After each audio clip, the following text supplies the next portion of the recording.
l'ambiance politique en Israël est très tendue, même parfois négative.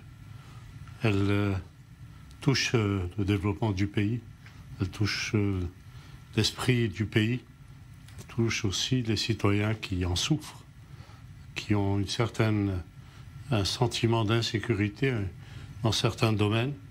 C'est dommage parce qu'on peut réparer ça. Et ça dépend de nous tous. Tous les politiciens devraient faire un effort dans ce domaine. Une insécurité sociale.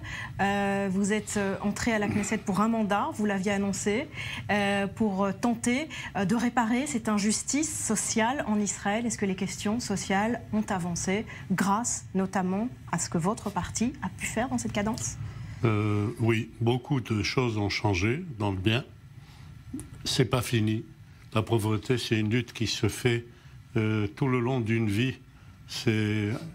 Aucun pays ne peut se prétendre d'être un pays que riche pour tout, et tous ses citoyens sont riches. Donc la pauvreté, c'est une lutte permanente de chaque société. Qu'est-ce qui s'est amélioré? Il y a de plus en plus de pauvres en Israël? Non, non, non, beaucoup moins. Vous allez voir demain d'ailleurs, il y aura une publication, le taux, d'après le rapport Gini, montre qu'Israël, il y a un écart social entre les riches et les pauvres qui diminue.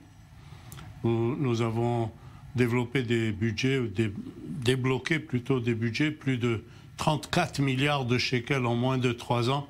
C'est énorme, même par rapport à la France, c'est des chiffres absolus énormes. Nous avons amélioré, par exemple, le salaire minimum, qui a dépassé déjà la France. Nous sommes à 5300 shekels et nous avons de façon absolue un meilleur salaire minimum. Nous avons développé des tas de programmes d'aide aux familles uniparentales. Nous avons permis d'améliorer des allocations pour les handicapés.